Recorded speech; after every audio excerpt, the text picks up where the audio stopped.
नमस्कार। Study hungers पर आपका बहुत-बहुत स्वागत है। आशा करता हूँ आप सभी बहुत अच्छे होंगे और अपनी तैयारी को एक नई दिशा दे रहे होंगे। साथियों, अगर आप हमारे चैनल पर नए हैं तो चैनल को सब्सक्राइब ज़रूर करें और जो भी साथी शिक्षक भर्ती चयन परीक्षा की तैयारी कर रहे हैं, उनके साथ चैनल को शेयर भी करें।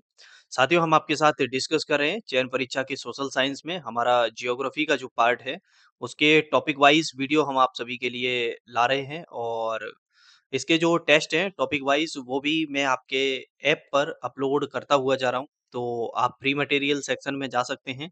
वहाँ पर मैंने अलग से बना दिए गए हैं सोशल साइंस का और वहाँ पर अलग-अलग जो सब्जेक्ट है हमारे उनके पीडीएफ आपके लिए वहाँ पर आपको मिल जाएँगे, ठीक है? और जिन भी साथियों ने अगर ऐप डाउनलोड नहीं किया है तो प्ले स्टोर से जाके आप ऐप डाउनलोड कर सकते हैं और बाकी के टॉपिक वाइज़ जो इसके टेस्ट हैं, वो भी मैं आपके फ्री मॉक टेस्ट वाले इस सेक्शन में डालता हुआ जा रहा हूँ, ठीक है? तो यहाँ से आप अपनी तैयारी को पढ़ते रहें और आगे बढ़ते रहें। चलिए फिर चालू करते हैं। इसी क्रम में हम डिस्कस कर रहे हैं, हमारा भारत और आकार और स्थिति क्लियर हो चुका है। अपवाह तंत्र के ऊपर डिस्कस कर चुके हैं। भारत की जलवायु हम पढ़ चुके हैं और भारतीय जलवायु नियंत्रण, भारतीय मानसून ये सब चीज़ पढ़ चुके हैं हम। अब हम पढ़ने वाले हैं प्राकृतिक वनस्पति और वनों के प्रकार, ठीक है? जैसे ही हमारा ये टॉपिक कंप्लीट होगा, इसके बाद फिर हम पढ़ेंगे सौरमंडल, सूर्य ग्रह, उपग्रह और जो हमारे क्षुद्र ग्रह होते हैं और उल्कापिंड, ठीक है? तो सीक्वेंस वाइज़ चल रहे हैं, सभी चीज़ें आसानी से, अच्छे से सभी एक सीमित समय में आपकी अच्छे से कवर हो जाएँगी, ठीक है? चलिए तो स्टार्ट करते हैं आज के इस टॉपिक को। आज का टॉपिक का नाम है भारत में वनों के प्रकार। तो भारत में जो वन हैं, वो कितने प्रकार के वन पाए जाते हैं? कौन-कौन से वन भारत में कहाँ-कहाँ पाए जाते हैं? लोकेशन कैसी है? और जो एरिया है, लोकेशन है, वहाँ पर कौन से प्रकार के वृक्ष पाए जाएँगे? ठीक है? इन सब समस्त प्रकार की सब चीज़ों को हम इसमें जानेंगे।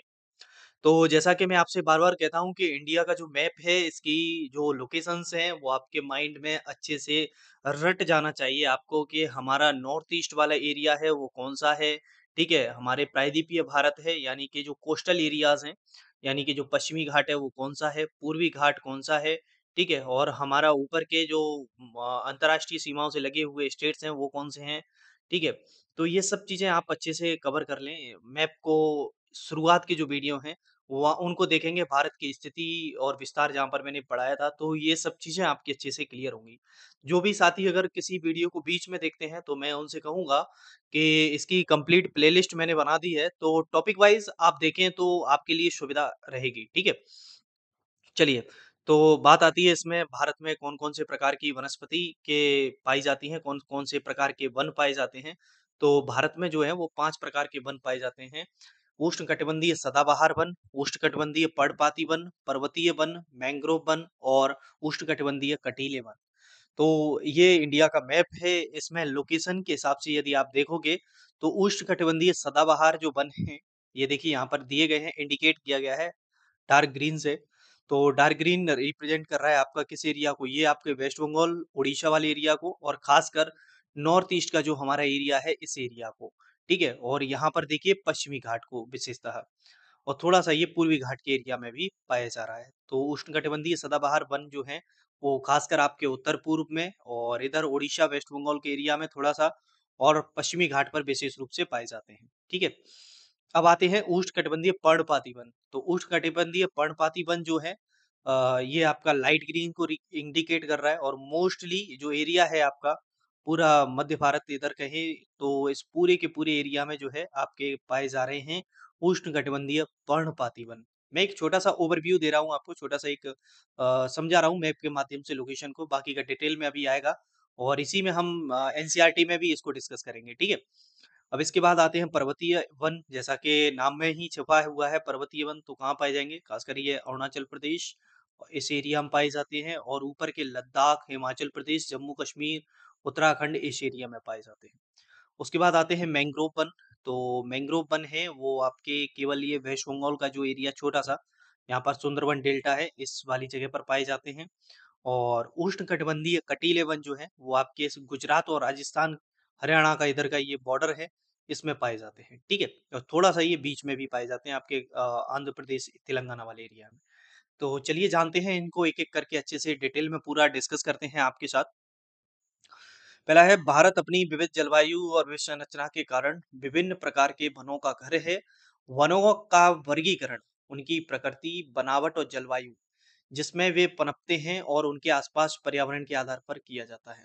क्योंकि जिस तरीके की जैसी भौगोलिक स्थिति होगी वहाँ पर उसी प्रकार के वन पाए जाएँगे, ठीक है? अगर जैसे कि राजस्थान जो है वो आपका रेगिस्तानी एरिया है, मतलब वहाँ पर जो है वो आपके मरुस्थल ज़्यादा है। अगर वहाँ पर कहें क्या सदाबहार वन हो सकते हैं? तो पॉसिबल ही नहीं है, क्योंकि वहाँ पर कैक्टस, नागफनी ये पाए जाएँगे, है ना?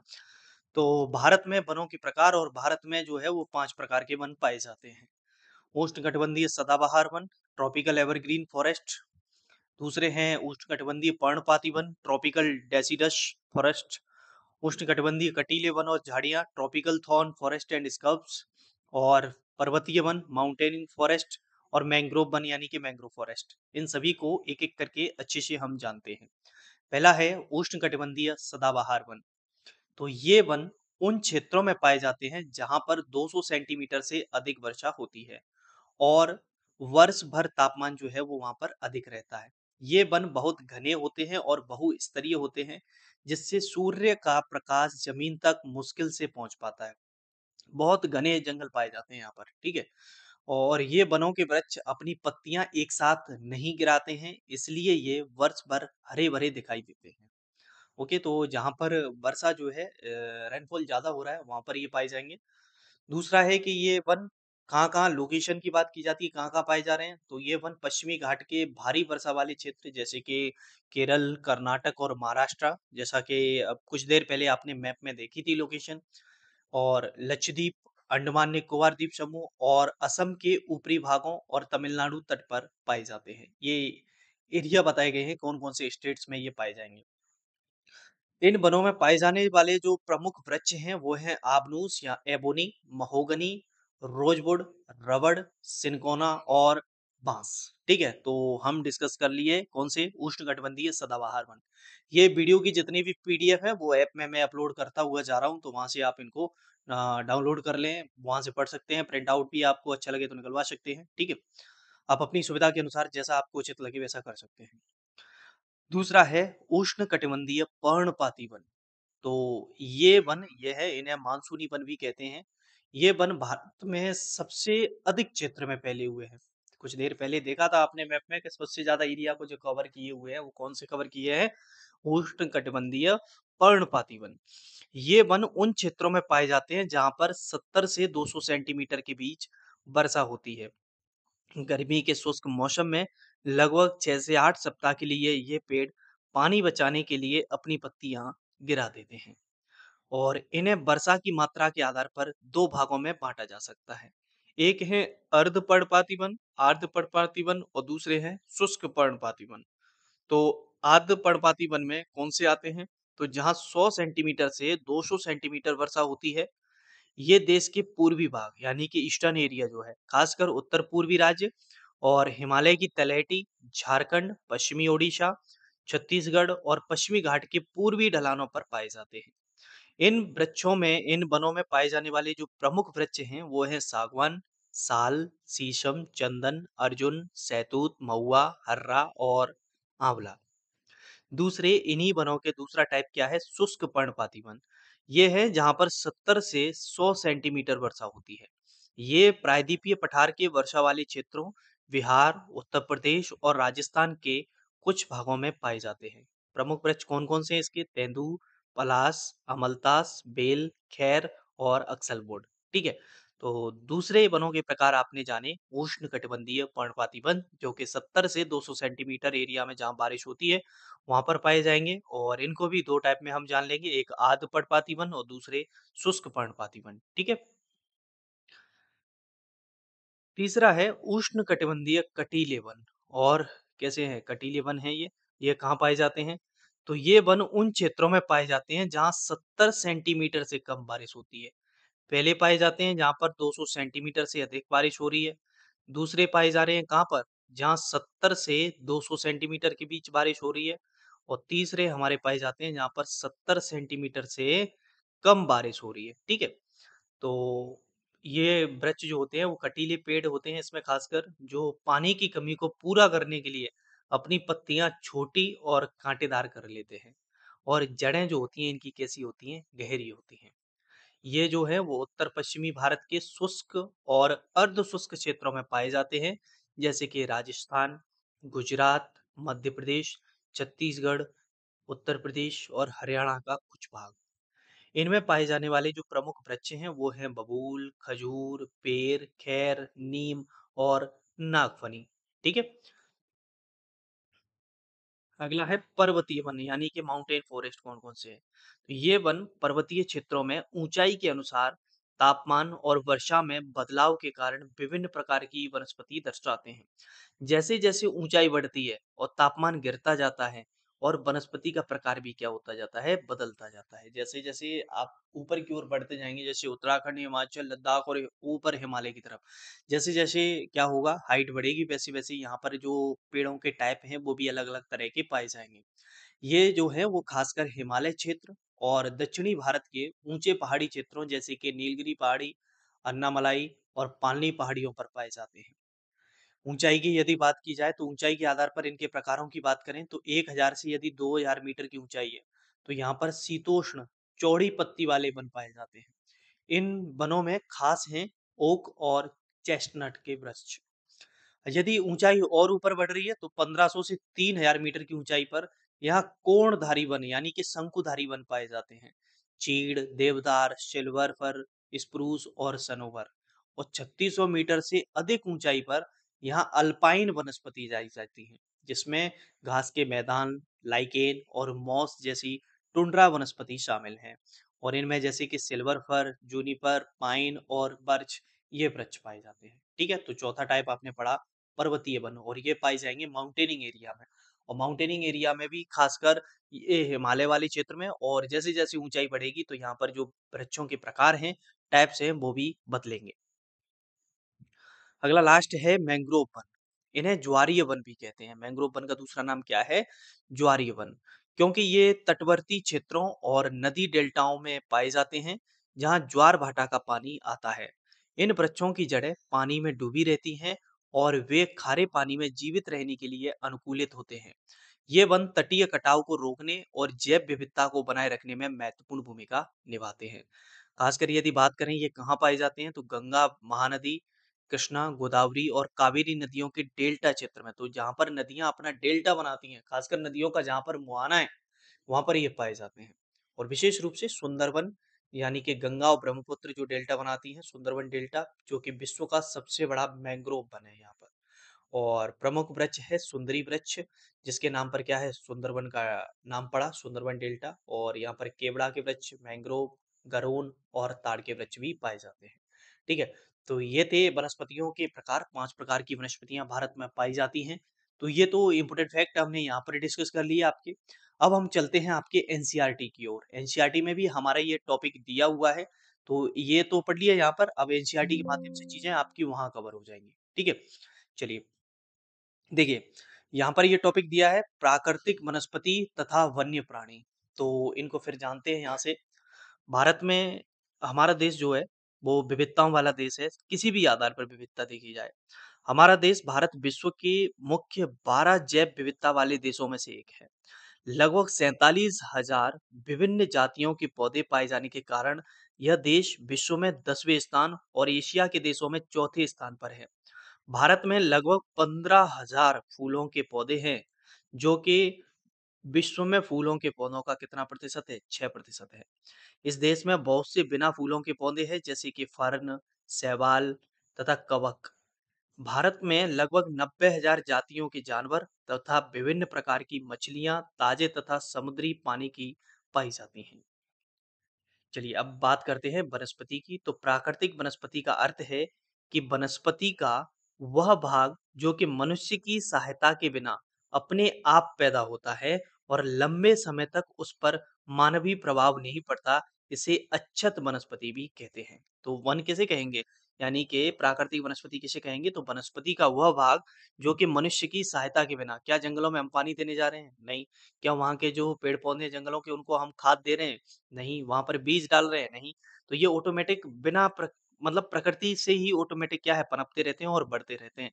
और ये मनुष्य की कोई भी हेल्प इनको नहीं चाहिए। तो इसे क्या कहते हैं? अच्छत वनस्पति कहते हैं। अतः विभिन्न प्रकार की कृषिकृत फसलें फल और बागान वनस्पति का भाग तो है, परंतु प्राकृतिक वनस्पति नहीं है। तो जैसे हम मान के चलिए फसलें कोई भी करते हैं, चाहे वो गेहूँ की हो, सरसों की हो, बाजरा की हो, कोई भी फसलें हों और हम फलों की खेती कर रहे हैं, बागान की कर रहे हैं, ये तो वनस्पति का वत तो भाग है, क्योंकि इनको हम बो रहे हैं, इनको हम खाद बीज दे रहे हैं, इनको हम समय पर काट रहे हैं। क्या इन्हें प्राकृतिक वनस्पति कहेंगे? नहीं, इनको प्रकृति नहीं बन पा रही है, प्रकृति का हिस्सा तो है, लेकिन इनको मेन रोल किसका है? मानव का है इसमें। लेकिन जो प्राकृतिक वनस्पति हैं, उसमें प्रकृति का ही पूरा रोल है, उसमें मनुष्य का कोई भी रोल नहीं है। वनस्पति जगत शब्द का अर्थ किसी विशेष क्षेत्र में किसी समय में पौधों की उत्पत्ति से है। इस तरह प्राणी जगत जानवरों के विषय में बतलाता है। तो प्राणियों के बारे में बात की जाएगी तो जानवरों के बारे में भी बात होती है वहाँ पर। ठीक है, तो जानवर भी क्या है, ऑटोमेटिक प्रकृति में बढ़ रहे हैं, खा रहे हैं, पी रहे हैं और धीरे-धीरे जो भी समाप्त हो रहे हैं, आगे जा रहे हैं। फिर वही प्रकृति का जो चक्र है वो चलता जा रहा है। लेकिन यहाँ पर हम बात कर रहे हैं किसके बारे में? वनस्पतियों के बारे में। तो वनस्पति के प्रकार कौन-कौन से हैं? तो 5 प्रकार की हैं। उष्णकटिबंधीय, सदाबहार वन, उष्णकटिबंधीय पर्णपाती वन, उष्णकटिबंधीय कटीले वन तथा झाड़ियाँ, पर्वतीय वन और मैंग्रोव वन। कुछ देर पहले आपने पढ़ा इन सभी वनस्पतियों के बारे में और वही डाटा हम यहाँ पर थोड़ा-सा आपका रिवाइज़ करते हैं और हो सकता है कि यहाँ पर 1 आध 2 पॉइंट हमें एक्स्ट्रा मिल जाएँ, तो ठीक है हम कवर कर लेंगे। सबसे पहले पढ़ते हैं उष्णकटिबंधीय वर्षा वन, सदाबहार वन जिन्हें कहेंगे। ये वन पश्चिमी घाटों के अधिक वर्षा वाले क्षेत्रों, लक्षद्वीप, अंडमान और निकोबार द्वीप समूह, असम के ऊपरी भागों तथा तमिलनाडु के तट तक सीमित हैं। ये उन क्षेत्रों में भली-भांति विकसित हैं जहां 200 सेंटीमीटर से अधिक वर्षा के साथ-साथ एक थोड़े समय के लिए शुष्क ऋतु पाई जाती है। इन वनों में वृक्ष 60 मीटर या इससे अधिक ऊंचाई तक पहुंचते हैं। चूंकि ये क्षेत्र वर्ष भर गर्म या आर्द्र रहते हैं तथा यहाँ पर हर प्रकार की वनस्पति, वृक्ष, झाड़ियां व लताएं उगती हैं और वनों में इनकी विभिन्न ऊंचाइयों से कई स्तर देखने को मिलते हैं। वृक्षों में पतझड़ होने का कोई निश्चित समय नहीं होता है, अतः यह वन जो है वो साल भर कैसे रहते हैं? हरे भरे रहते हैं। इन वनों में पाए जाने वाले प्रमुख व्यापारिक महत्व के कुछ पौधे कौन-कौन से हैं? आबनूस, एबोनी, महोगनी, रोजवुड, रबड़ और सिंकोना। वही आपने पढ़े हैं वहाँ पर, वही डाटा आपका रिपीट हो रहा है। ये मैप में आप इन चीज़ों को देख भी सकते हैं। ठीक है, कौन से जो वन हैं वो कहाँ पाए जा रहे हैं। हम इसको एनसीईआरटी को इसलिए कर रहे हैं, क्या हो सकता है कि हमें यहाँ पर कोई भी एक्स्ट्रा फैक्ट आपके लिए मिल जाए। इन वनों में सामान्य रूप से पाए जाने वाले जानवर जो हैं वो हाथी, बंदर, लेमूर और हिरण हैं। एक सींग वाले गैंडे के लिए असम। अच्छा एक चीज़ बताना आप मुझे कमेंट बॉक्स के माध्यम से बताना कि भारत का एक ऐसा राष्ट्रीय उद्यान है जो कि असम में है और एक सींग वाले गैंडे के लिए ये बहुत प्रसिद्ध है, ठीक है? और पश्चिमी बंगाल के दलदली क्षेत्र में मिलते हैं। इसके अतिरिक्त इन जंगलों में कई प्रकार के पक्षी, चमगादड़ तथा कई रेंगने वाले जीव भी पाए जाते हैं। तो यहाँ पर जीवों के बारे में भी बताया गया है कि इस प्रकार के वनों में कौन-कौन से जो जीव हैं वो पाए जाएँगे। देखिए यहाँ पर जो वन है, इनकी अधिकतम जो ऊँचाई जाएगी वो 60 मीटर तक है और इसमें लेयर्स ही बनी हुई हैं। जैसे 1.5 मीटर तक के ये वृक्ष पाए गए। उसके बाद झाड़ी परत, फिर 5 मीटर ऊँचे वृक्ष हैं, कुछ ऐसे हैं नवीन वृक्ष हैं, फिर 20 मीटर ऊँचे हैं, फिर वितान परत, फिर निगंत परत। इस तरीके से ये लेयर टाइप की हैं, तो ऊपर की जो सूर्य की किरण है वो नीचे तक भी नहीं पहुँच पाती हैं। बहुत घने रहते हैं, ठीक है? दूसरे नंबर पर आते हैं हमारे उष्णकटिबंधीय पर्णपाती वन। ये भारत में सबसे बड़े क्षेत्र में फैले हुए वन हैं। इन्हें मानसूनी वन भी कहते हैं और ये उन क्षेत्रों में विस्तृत हैं जहाँ 70 सेंटीमीटर से 200 सेंटीमीटर तक वर्षा होती है। इस प्रकार के वनों में कुछ वृक्ष शुष्क ग्रीष्म ऋतु में 6 से 8 सप्ताह के लिए अपनी पत्तियां क्या कर देते हैं? गिरा देते हैं। जल की उपलब्धि के आधार पर इन वनों को आर्द्र तथा शुष्क पर्णपाती वनों में विभाजित किया जा सकता है। इनमें से आर्द्र या नम पर्णपाती बल वाले जो वन हैं, उनमें 100 से सेंटीमीटर वाले एरिया में जो पाए जाते हैं, 100 से 200 सेंटीमीटर जहाँ पर बारिश होती है। अतः ऐसे वन देश के पूर्वी भागों, उत्तर-पूर्वी राज्यों, हिमालय के गिरिपद प्रदेशों, झारखंड, पश्चिमी ओडिशा, छत्तीसगढ़ तथा पश्चिमी घाटों के पूर्वी ढलानों में पाए जाते हैं।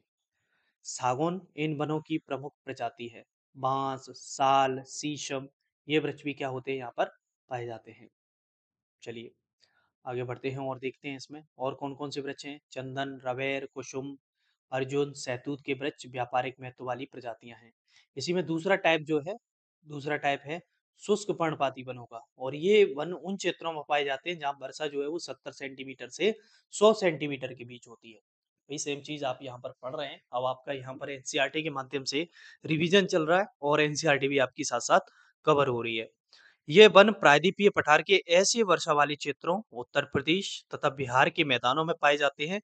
विस्तृत क्षेत्रों में प्रायः सागौन, साल, पीपल और नीम के वृक्ष उगते हैं।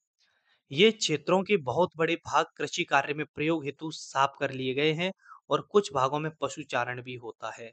तो ये जो वन हैं, शुष्क पर्णपाती वन, इनको मनुष्य ने क्या है अपनी खेती के कार्य के लिए इन वनों को काट दिया है और कई जगह पर कि क्या है कि पशु चराने के लिए इनको उपयोग में लिया जा रहा है। तो यहाँ के जो वन हैं वो इस प्रकार के वन देखने को मिलते हैं। यहाँ पर चित्र में आप देख सकते हैं।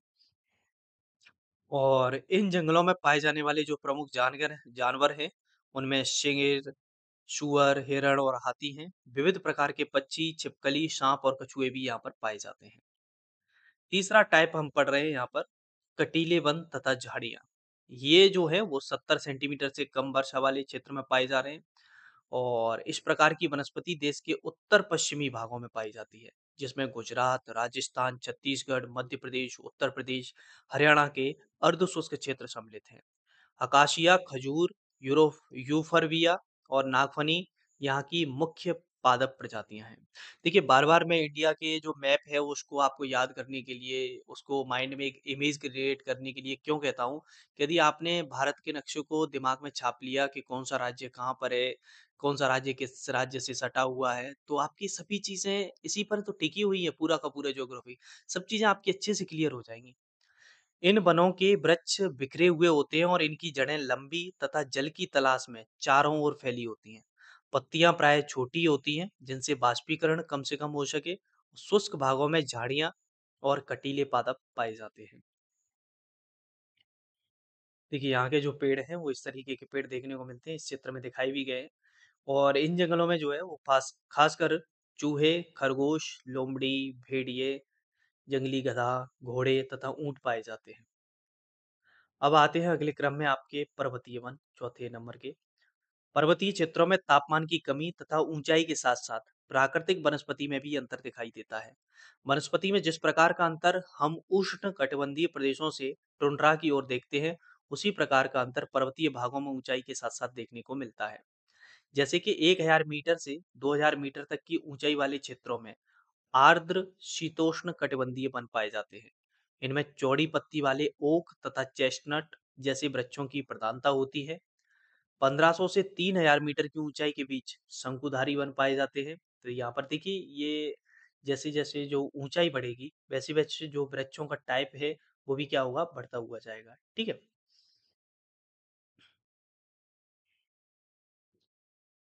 वृक्ष जैसे कि यहाँ पर कौन-कौन से वृक्ष चीड़, देवदार, सिल्वर फर, स्प्रूस, सीडर आदि पाए जाते हैं।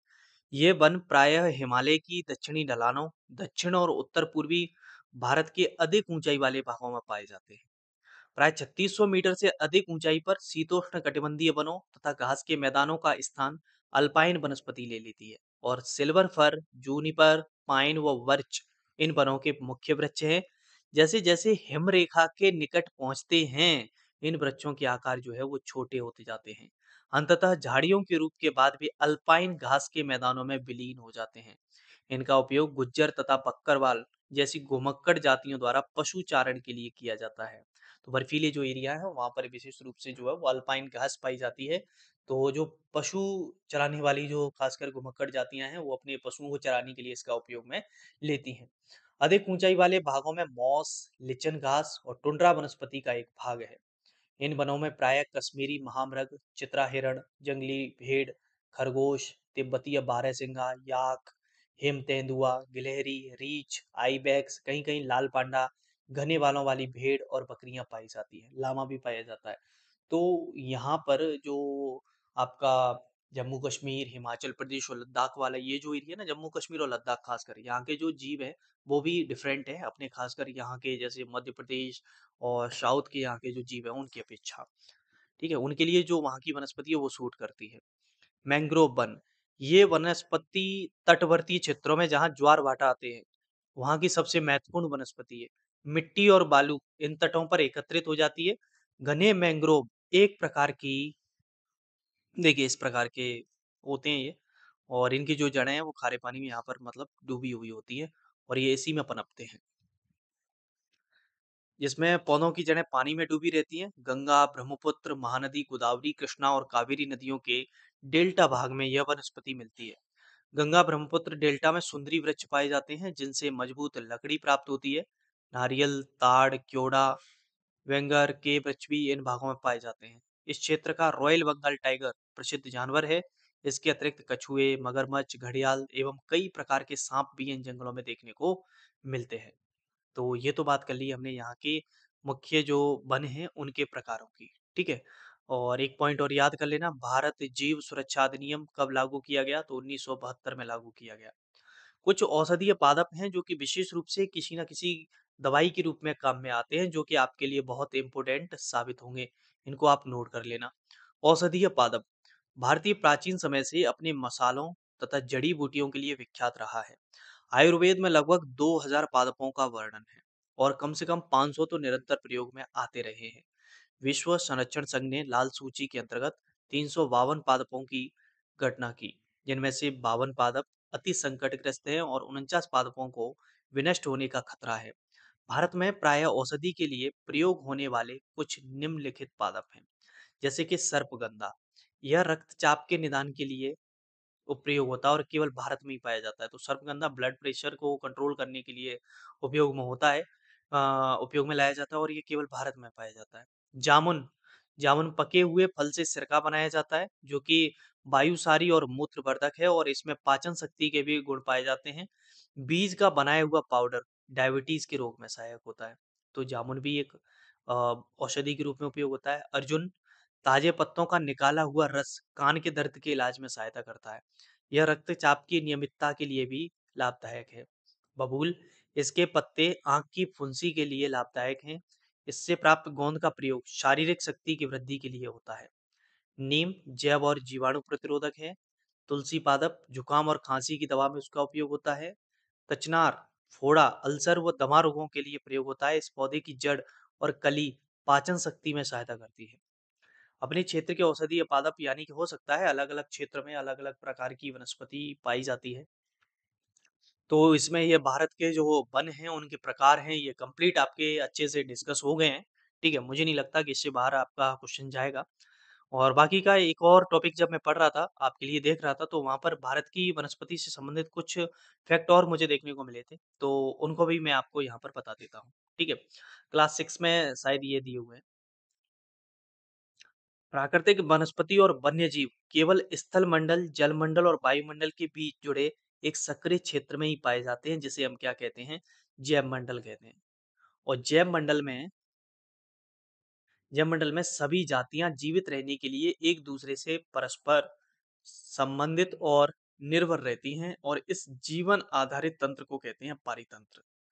वनस्पति और वन्यजीव बहुमूल्य संसाधन हैं। पौधे हमें इमारती लकड़ी देते हैं, प्राणियों को आश्रय देते हैं, ऑक्सीजन उत्पन्न करते हैं जिससे हम सांस लेते हैं, फसलों को उगाने के लिए आवश्यक मृदा की सुरक्षा करते हैं, रक्षक मेखला के रूप में कार्य करते हैं, भूमिगत जल के संग्रह में सहायता करते हैं, हमें फल, लेटेक्स, तारपीन का तेल, गोंद, औषधीय पौधे और कागज प्रदान करते हैं, जो आपके अध्ययन के लिए अत्यधिक आवश्यक हैं। तो यहाँ पर बताया गया है कि जो पेड़ पौधे हैं, वो हमारे जीवन में कहाँ-कहाँ अहम भूमिका निभाते हैं। तो ऑक्सीजन देते हैं हमें, पेड़ पौधे हमें लकड़ी देते हैं, ठीक है? भूमिगत जो जल है उसको संग्रह करते हैं, मिट्टी के कटाव को रोकते हैं, फल देते हैं, गोंद देते हैं, ठीक है? औषधीय पौधे जो है औषधियाँ देते हैं, पेड़ों की छाल से खाल मतलब ये छाल से जो कागज बनाए जाते हैं। अब यहाँ पर एक फैक्ट और देखने को मिल रहा है, इस फैक्ट को पढ़ लेते हैं। भारतीय उपमहाद्वीप में जिन पशुओं का उपचार डिक्लोफेनेक, एस्प्रिन अथवा इबुप्रोफेन जैसे पीड़ानाशी से किया जाता था, उनके अपमार्जन उपरांत गिद्ध किडनी खराब होने से मर रहे थे। पशुओं पर इन औषधियों के उपयोग करने पर प्रतिबंध लगाने के प्रयास किए जा रहे हैं तथा आरक्षित स्थान पर गिद्ध के प्रजनन के प्रयास किए जा रहे हैं। तो हुआ क्या कि खासकर भारत और पाकिस्तान वाला ये जो एरिया है, यहाँ पर जैसे कोई भी पशु बीमार हुआ, गाय, भैंस या कोई भी अन्य कोई भी पशु बीमार हुआ, तो उसको क्या है कि ये दवाई दी जाती थी, डिक्लोफिनेक और एस्प्रिन और इबुप्रोफेन। अब क्या है कि जैसे मान लो वो जीव मर गया, तो उस जीव को कौन खाता था? गिद्ध खाते थे। तो गिद्ध खाते तो ये गिद्ध को क्या है, गिद्ध की किडनी को प्रभावित करते थे और गिद्धों की जो संख्या है वो बहुत कम हो गई, गिद्ध मरते हुए जा रहे हैं। तो अब जो है वो एक बहुत कम मात्रा में आपको गिद्ध देखने को मिलते हैं। है ना? ऐसा हुआ है तो इसी वजह से हुआ है। चलिए आगे बढ़ते हैं। प्राकृतिक वनस्पति का जो विकिरण है वो अलग-अलग भागों में अलग-अलग है। वनस्पति की वृद्धि मुख्य रूप से तापमान और आर्द्रता पर निर्भर करती है। विश्व की वनस्पति के मुख्य प्रकारों को 4 भागों वर्गों में रखा गया है, जैसे कि वन, घास स्थल, गुल्म और टुंड्रा। तो याद रख लें, एक तो हमारे वनों के प्रकार हमने पढ़े थे और विश्व की वनस्पति के मुख्य प्रकारों को कितने वर्गों में रखा है? तो 4। एक तो उसमें वन होते हैं, घास स्थल होते हैं, गुल्म होते हैं और टुंड्रा होते हैं। ओके? तो भारी वर्षा वाले क्षेत्रों में विशाल वृक्ष उग सकते हैं। इस प्रकार वन प्रचुर जल आपूर्ति वाले क्षेत्रों में ही पाए जाते हैं। जैसे-जैसे आर्द्रता कम होती है, वैसे-वैसे वृक्षों का आकार और उनकी सघनता भी क्या होती है, कम होती जाती है। सामान्य वर्षा वाले क्षेत्रों में छोटे आकार वाले वृक्ष और घास उगती है, जिससे विश्व के घास स्थलों का निर्माण होता है। कम वर्षा वाले शुष्क प्रदेशों में कटीली झाड़ियों एवं गुल्म उगते हैं। इस प्रकार के क्षेत्रों में पौधों की जो जड़ें होती हैं, वो गहरी होती हैं। वाष्पोत्सर्जन से होने वाली आर्द्रता की हानि को घटाने के लिए इन पेड़ों की पत्तियां कांटेदार और मोमी सतह वाली होती हैं। शीत ध्रुवीय प्रदेशों की टुंड्रा वनस्पति में मांस और लाइकेन सम्मिलित है। यहाँ पर छोटा-सा एक मतलब एक तरीके से क्या है समरी टाइप की दी है, मतलब एक बताया गया था, ये कक्षा 6 का हम डिस्कस कर रहे हैं। इससे पहले जो हमने जो टॉपिक डिस्कस किया था, वो क्लास 9th का है, ठीक है? क्लास 6 में क्लास 6 के अकॉर्डिंग ही दिया गया है, छोटा-छोटा सा यहाँ पर बताया गया है। मुझे लगा कि 1 आध 2 पॉइंट आपके लिए इसमें खास हो सकते हैं, इसलिए अपन ने यहाँ पर इसको उठा लिया, ठीक है? ज़्यादा कुछ खास है नहीं वैसे इसमें, बाकी के तो जीव-जंतुओं के लिए दिए ही गए हैं कि जीव-जंतुओं का जो जैसे ये ब्लैक बक है, ये हिरण की एक प्रजाति है, इसका शिकार क्यों हो रहा है? तो इसके सींगों के लिए, ठीक है? नाखूनों के लिए, दाँतों के लिए, तो किसी न किसी जीव का क्या है, शिकार हो ही रहा है, ठीक है? चलिए तो यहाँ तक ये हो जाता है कंप्लीट, ये टॉपिक आपका कंप्लीट हुआ, फिर मुलाकात करेंगे अगले टॉपिक में, जब तक आप सभी अपना ख्याल रखिए। जय हिंद, जय भारत।